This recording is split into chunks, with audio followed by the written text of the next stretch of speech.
Bénisse. Ah, c'est une joie d'être dans la maison du Seigneur, vous savez, surtout après une adoration comme celui-ci. On en sort plus que vainqueur. Et c'est motivant. Vous savez, moi, quand je chante, je vraiment porte attention aux paroles des chants.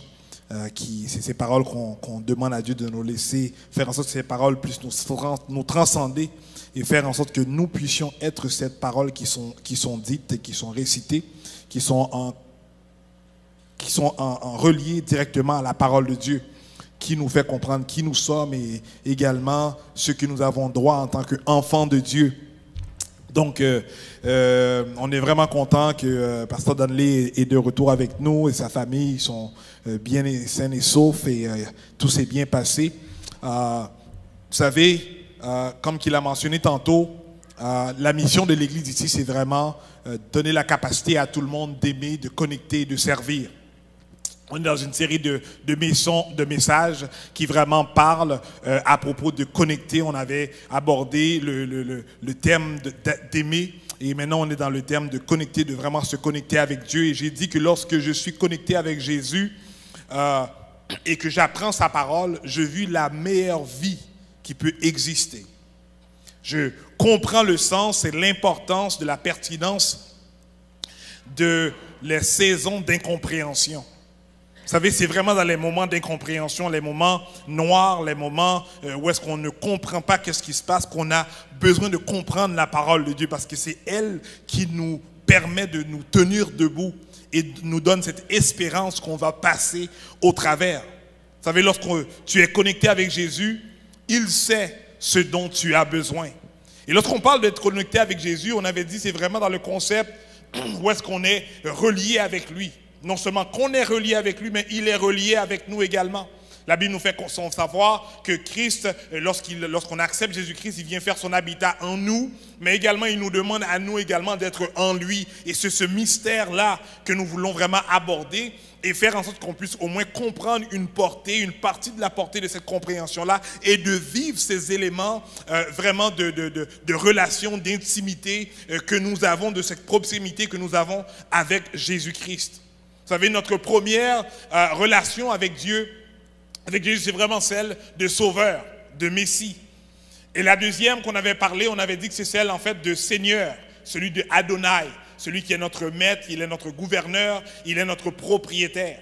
On avait par la suite vraiment parlé au niveau que Dieu s'est révélé en tant que El Shaddai, qui veut dire en fait ce Dieu tout-puissant. Et aujourd'hui, on a célébré, on a chanté, on a adoré Dieu par rapport à cela, parce qu'on croit qu'il est le tout-puissant et que rien ne peut lui être impossible. Et quatrièmement, on a parlé vraiment au niveau également de Dieu très haut. Et tantôt, Pasteur Daniel avait prié lorsqu'il priait, il dit « Oh Dieu, le Dieu très haut », en parlant de El Elyon. On avait dit que ce mot-là était un mot qui était utilisé lorsqu'on le lit dans la Bible. On va voir qu'il est utilisé en tant que le nom de Dieu militaire. C'est ce nom-là que l'homme de Dieu avait employé lorsque Dieu l'avait utilisé pour maintenant remporter des combats de guerre. Et c'est pour ça que présentement, on croit que ce Dieu que nous servons est non seulement ce Dieu militaire, mais il est en mesure maintenant de remporter par-dessus tout ce que nous traversons, les choses visibles comme les choses invisibles. Et c'est pour cela que nous voulons nous tenir, nous accrocher dans ce Dieu très haut, dans ce El Elyon, pour dire Seigneur, nous croyons que malgré la force démoniaque vient contre nous, mais nous sommes plus que vainqueurs par toi qui es en nous. On a parlé également de ce Jéhovah Shabbat, qui est l'Éternel des armées. Ce Dieu est le maître de l'univers, est le puissant guerrier qui mène en fait l'armée prête à combattre pour nous. Et c'est pour ça que c'est très important de comprendre lorsqu'on est dans cette relation avec Dieu, c'est ce qu'il se révèle à nous. C'est ce qu'il dit et c'est ce que nous vivons, c'est les bénéfices qui en découlent lorsque nous sommes en relation avec ce Jésus. Et on a également parlé de ce Jéhovah Shammah, qui était en fait l'Éternel est ici. On avait dit que Dieu est avec toi à chaque instant et il est avec toi dans ta maison, dans ton travail, dans ton école, dans toutes circonstances. Son Esprit Saint est en nous. Il ne nous quitte pas. qui est contrairement à la manière dont l'Esprit de Dieu se manifestait dans l'Ancien Testament, qu'il faisait des apparitions, qu'il venait sur un individu pour une raison quelconque. Mais dans le Nouveau Testament, dans l'ère que nous vivons, la Bible nous fait comprendre que l'Esprit de Dieu demeure avec nous et il est avec nous. Et il continue l'œuvre que Jésus-Christ avait débutée ici sur terre. N'oubliez surtout pas que je vous ai dit, lorsque tu es connecté avec Dieu, ta relation avec Dieu t'emmène à vivre la meilleure vie avec Dieu. Aujourd'hui, j'aimerais parler d'au moins peut-être 3 bénéfices. Où est-ce que je vais entretenir comment vivre en fait, qu'est-ce qu'on a lorsqu'on est en relation avec ce Jésus. Lorsqu'on va un peu plus loin, encore une fois, dans la Bible, on va voir que Jésus, en fait, que Dieu s'est révélé comme ce Jéhovah Roi, qui est en fait l'Éternel, mon berger. Et on peut le lire, et peut-être plusieurs peuvent le réciter par rapport à un verset classique qu'on voit des fois affiché ou bien des fois sur des t-shirts, etc., qui est dans le psaume 23, qui dit « L'Éternel est mon berger et que je ne manquerai de rien ». Vous savez, Dieu est notre berger. C'est lui qui nous réserve les meilleures choses de cette vie, qui nous dirige et qui guide nos pas. Et c'est pour cela, lorsqu'on est connecté avec lui, on doit lui laisser l'espace pour dire, Seigneur, qu'est-ce que tu veux que je fasse? Où est-ce que tu veux que j'aille? Et lorsqu'il nous dit, ne va pas à tel endroit ou bien ne fais pas telle affaire, on doit être attentif à ce qu'il nous dit afin que nous puissions avancer dans les pas dans lesquels Dieu veut que nous puissions aller. Vous savez, dans le livre de Jean 10, verset 11, il dit, « Je suis le bon berger, et le bon berger donne sa vie pour ses brebis. » Donc, c'est une raison, en fait, honorable de dire que j'aimerais me laisser mener par ce berger. Parce que ce berger, en fait, est descendu sur terre et il s'est sacrifié pour l'humanité. Il est mort pour l'humanité dans le but que nous puissions avoir cette vie éternelle. Donc, pourquoi ne pas écouter ce berger? Et il dit que je vais être avec toi et je vais te diriger et je vais en fait te faire savoir qu'est-ce qui se passe et je vais être là pour te protéger, je vais être là pour m'assurer ta sûreté. C'est ce qu'il fait lorsque nous vivons cette connexion avec Jésus-Christ. Vous savez, il s'est également révélé comme El Roi, qui veut dire en fait Dieu qui voit. Vous savez, Dieu te voit.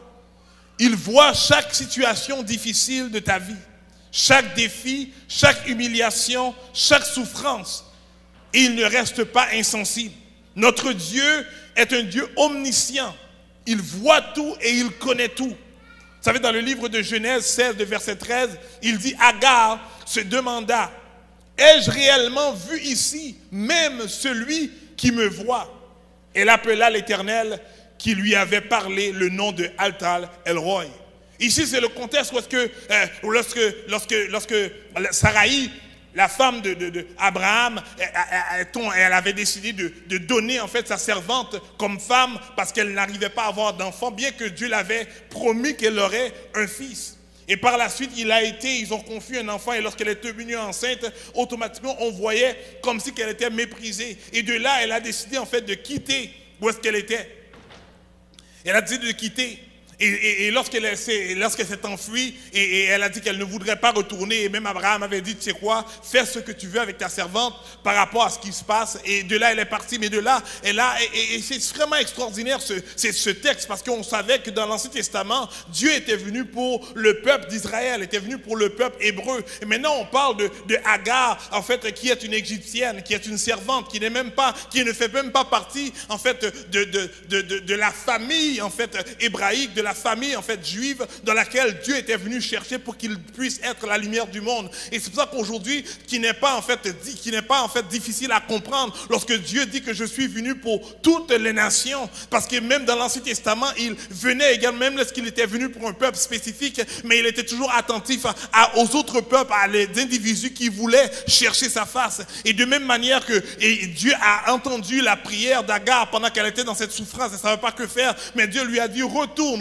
retourne et honore ta maîtresse et fais ce qui est bon à ses yeux. Et elle a décidé de retourner et Dieu lui a donné cette promesse. Il a dit, le fils que tu vas avoir dans tes entrailles, il va être une grande nation, il va peupler, il va être un grand nombre et le monde va se souvenir d'eux. Et on voit que réellement jusqu'à aujourd'hui, lorsque nous parlons en fait du peuple en fait de Ismaël, qui est en fait le descendant que nous voyons aujourd'hui, de ceux en fait qui sont des musulmans, ils sont énormes, ils sont grands, ils sont un peuple également très fort en tant que société, mais nous voyons que la parole de Dieu s'est manifestée au travers une femme qui n'était même pas celle qui aurait dû recevoir en fait l'enfant de promesse. Mais aujourd'hui je veux vous faire savoir que Dieu te voit, que Dieu voit la circonstance dont tu passes au travers, et lorsque tu es connecté avec lui, si tu lui laisses savoir ce que tu vis, il te fait savoir que j'ai vu et je vois et je suis en mesure d'intervenir à ta faveur. On voit que Dieu également s'est révélé dans le livre de Genèse 17.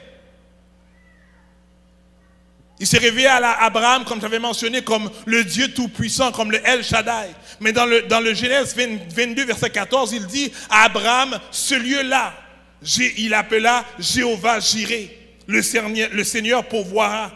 Lorsqu'on parle maintenant de ce Jéhovah Jireh, on voit que c'est le Seigneur qui pourvoit. Mais même là, ici, quand on comprend le contexte de l'histoire, comme que ça s'est produit, on voit que Dieu demanda en fait à Abraham d'aller sacrifier son fils, son unique. Et on voit que Abraham, qui s'était donné à Dieu, qui avait décidé en fait d'abandonner sa patrie, d'abandonner ses parents pour aller dans une terre où est-ce qu'il ne savait même pas où aller, mais il voulait tout simplement faire confiance à ce Dieu-là, le Jéhovah Jireh, ce Jéhovah Rapha, ce Jéhovah Tikenu. Mais on va voir qu'il a quitté, mais en quittant, il a tissé, il a établi, il a travaillé pour avoir une relation avec ce Dieu, cette intimité avec lui, dans cette connexion. Et voilà que Dieu lui a dit que je vais te promettre un fils qui va maintenant régner sur toute la terre. Et bien qu'il avait donné Ismaël, mais par la suite, on a vu qu'Isaac est né. Mais on va voir que lorsqu'il est né, à un moment donné, Dieu va lui demander de lui donner un sacrifice. Moi, lorsque tu lis cette histoire, tu dis, mais je ne comprends pas pourquoi, lorsque tu ne connais pas la fin de l'histoire, mais tu ne comprends pas pourquoi Dieu tu ferais cela, puisque tu avais dit une parole sur cet enfant que tu allais me donner. Et l'enfant n'avait même pas commencé à peupler ou bien à avoir des enfants. Mais par contre, Dieu va faire comprendre que lorsqu'il voulait voir le cœur obéissant d'Abraham.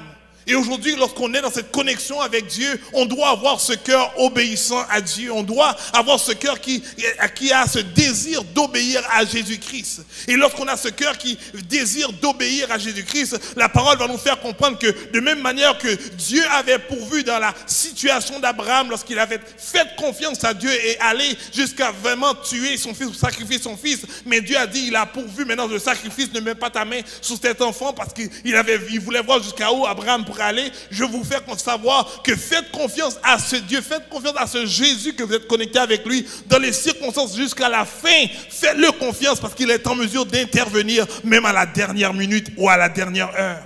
C'est Jéhovah Jireh. Dieu pourvoira à chacun de tes besoins car il veille sur son enfant.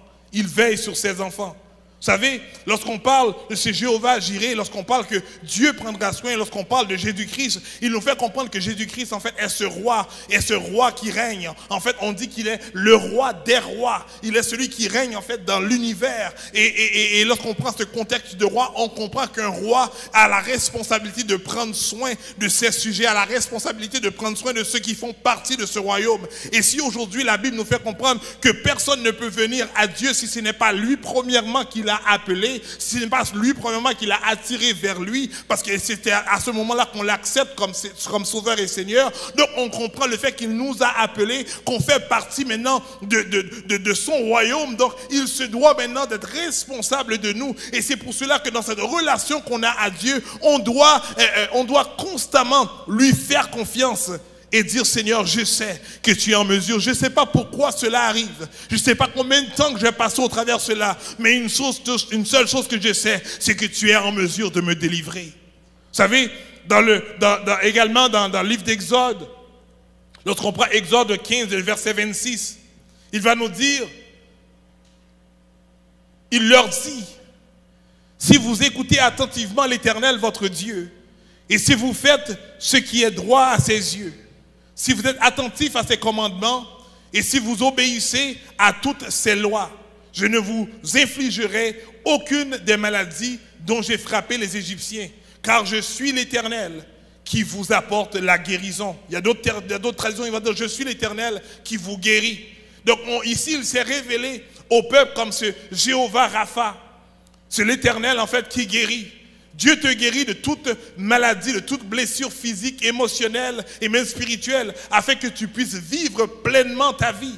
Et c'est dans ce concept qu'il dit que je te donne cette vie, mais cette vie en abondance. Donc on doit mettre notre confiance dans les paroles de Dieu. On doit maintenant méditer sa parole lorsqu'on vit maintenant cette intimité avec lui pour tisser cette relation avec lui, du fait qu'on est connecté avec lui pour dire Seigneur, maintenant je comprends ce que tu es, je sais ce que tu peux faire, je sais mes responsabilités, je vais maintenant m'appliquer à faire les devoirs que tu me demandes dans le but que je puisse bénéficier tout ce que tu as pour moi en réserve.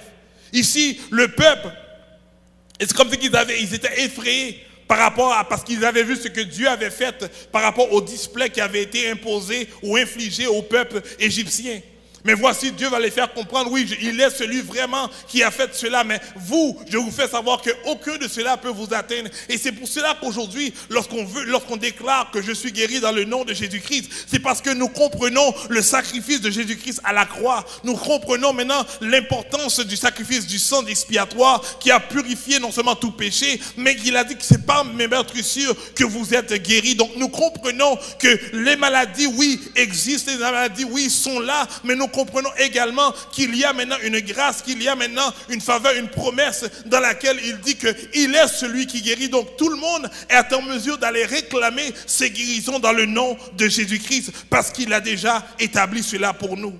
Aujourd'hui, je vous demande de mettre votre confiance en lui, de passer, et que des fois quand on lit cela, on dit, mais est-ce que vraiment des maladies peuvent nous atteindre en tant que chrétiens? Oui, les maladies peuvent nous atteindre en tant que chrétiens. Est-ce que le virus peut nous atteindre? Oui, les virus peuvent nous atteindre. Oui, les problèmes vont nous atteindre. La parole de Dieu va nous faire comprendre que nous aurons à vivre des tribulations dans ce monde, mais il dit, prenez courage. Donc on doit prendre courage. Des fois on peut passer au travers d'une circonstance qu'on ne comprend pas. Et même, des fois on peut même arriver même à mourir avec cette maladie. Mais qui n'empêche pas que nous devons, nous, en tant que croyants, en tant qu'êtres spirituels, nous référer dans la parole de Dieu qui nous dit qu'il est celui qui nous guérit. Il n'est pas menteur. Mais sachez que Dieu a cette volonté permissive. Il est souverain. Il fait ce qu'il veut, quand il veut, lorsqu'il veut. Et nous devons nous plier sous sa pleine volonté car il sait ce qui est mieux pour nous. Le mercredi passé, dans l'étude biblique, le pasteur Donnelly mentionnait, il parlait par rapport en fait à la prière. Et il disait qu'il y avait un pasteur qui avait commencé, ou bien un homme qui avait commencé à prier pour une personne qui était malade. Et il disait que lorsqu'il priait pour cette personne-là, il dit, Seigneur, j'aimerais que tu puisses guérir cette personne, qu'elle puisse être bien, qu'elle puisse être heureuse, qu'elle puisse vivre une paix, etc., etc., etc. Et Dieu lui a dit, oui, je vais le faire pour cette personne-là. Et la personne était mourante. Et par la suite, la personne, elle est décédée. Et par la suite, il va vers Dieu et il dit, mais Dieu, pourquoi que tu m'as fait cela? Tu m'as dit que tu allais maintenant guérir cette personne, qu'elle allait être bien, qu'elle allait ne plus avoir de maladie, qu'elle allait être en paix, etc., etc., etc. Mais Dieu lui a dit, mais j'ai répondu à ta prière. Il a dit, mais non, tu n'as pas répondu puisqu'elle est décédée. Mais il a dit, mais là où est-ce qu'elle est, elle est en paix. Là où est-ce qu'elle est, elle n'a pas de maladie. Là où est-ce qu'elle est, elle n'a pas de souffrance. Des fois, on a tendance à vouloir, on prie Dieu par rapport à sa parole, mais avec nos intentions. Mais sachez-le que Dieu est souverain, il fait ce qu'il veut. Et ce qu'il fait est toujours la bonne chose à faire. Mettez votre confiance en lui, malgré qu'on ne comprend pas pourquoi qu'on passe au travers d'une circonstance. Mais Dieu sait quelle porte qui va s'ouvrir au travers de cette situation-là. Vous savez, il s'est révélé également plus loin, comme ce Jéhovah Nissi, l'Éternel, mon étendard, l'Éternel, ma bannière. Et on a chanté cela aujourd'hui. Et j'aimerais terminer avec cela. Il a dit, l'Éternel, mon étendard, l'Éternel, ma bannière. Dieu est ton étendard. Dieu, en fait, il est ton lieu de rassemblement, ton repère à tout moment. tu dois savoir que tu es en fait le représentant de Christ. La Bible va nous faire comprendre que lorsqu'on l'accepte comme Jésus, il dit que nous sommes tous ses ambassadeurs. Donc on est les représentants de Christ et on se doit maintenant, lorsqu'un ambassadeur vient à un endroit, il laisse savoir qui il représente, quel pays qu'il représente. Donc où est-ce que nous passons? Les gens doivent savoir que tu es un représentant du royaume céleste, tu es un enfant du Dieu Tout-Puissant, que tu es un enfant de l'Éternel très haut. Tu dois être en mesure de l'exposer, mais il est impossible de faire cela si tu ne vis pas cette connexion avec ton Dieu, si tu n'apprends pas à savoir qui est ton Dieu, si tu ne comprends pas les concepts spirituels dans le but que tu puisses avancer. Vous savez, même apôtre Paul était un homme qui avait bien entendu, qui avait étudié, mais lorsqu'il avait été à Rome et lorsqu'il allait voir les représentants de Rome, même eux autres, ils étaient estomaqués. Ils disaient waouh. Et à un moment donné, Agrippa a dit à apôtre Paul, et tu m'as presque persuadé avec la parole que tu es en train de me dire. Donc je vais vous faire comprendre que lorsque tu es en relation avec Dieu, lorsque tu recherches à connaître ton Dieu, la parole de Dieu nous fait savoir qu'il change même ton langage. Il fait en sorte que ce que tu dis a de l'influence dans les oreilles des autres. Et c'est pour cela que la Bible va nous faire savoir qu'on n'a pas à dire n'importe quoi, mais on doit dire les choses qui sont bonnes, qui sont justes, les choses qui vont maintenant aider les autres à les propulser dans leur destinée. Donc aujourd'hui, je vais vous encourager à savoir que nous servons l'Éternel qui est notre bannière. Donc même lorsque nous ne voyons pas la circonstance changer, mais tu peux lever l'étendard de Jésus-Christ qui représente le Dieu qui me guérit, qui représente le Dieu qui est en mesure de me délivrer, qui représente le Dieu qui peut changer ma circonstance, qui représente le Dieu qui peut ouvrir une autre porte. Je ne sais pas aujourd'hui ce dont vous avez besoin, ce dont vous cherchez, ce dont vous avez en fait ce profond désir en dedans de votre cœur, mais je vous fais savoir que lorsque vous reconnaissez votre Dieu comme c'est Jéhovah Nissi, vous déclarez des choses qui ne sont pas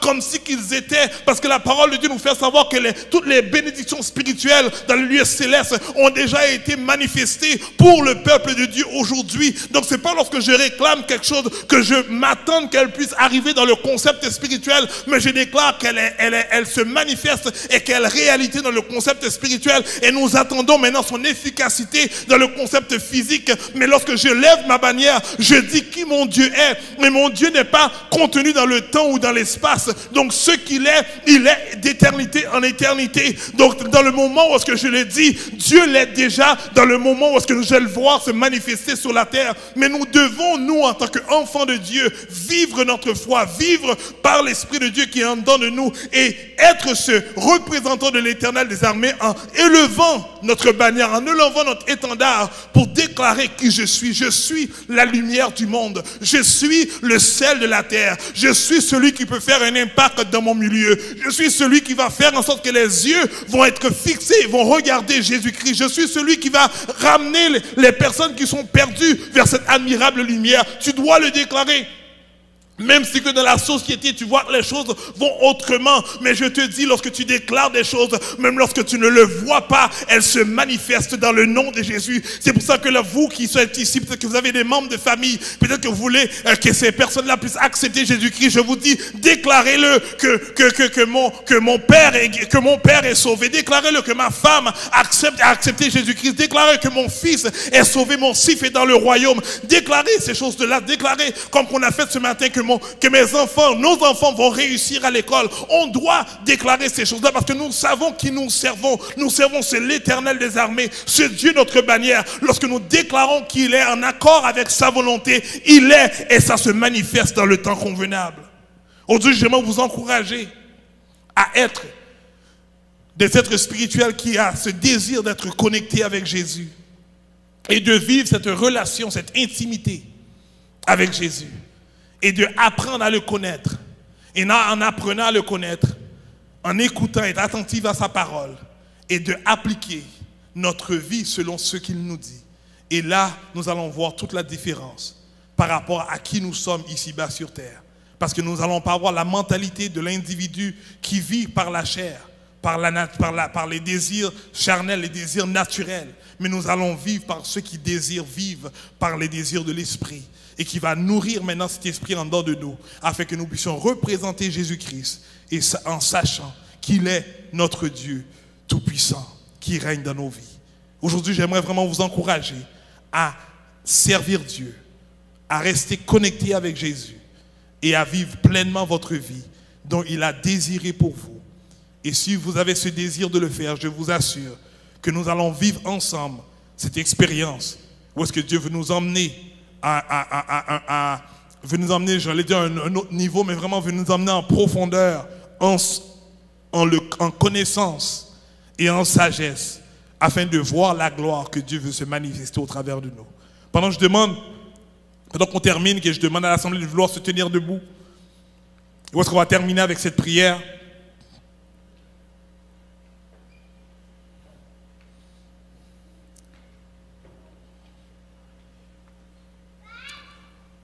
Ô Dieu Tout-Puissant, toi qui règnes d'éternité en éternité, toi qui t'es déclaré Dieu,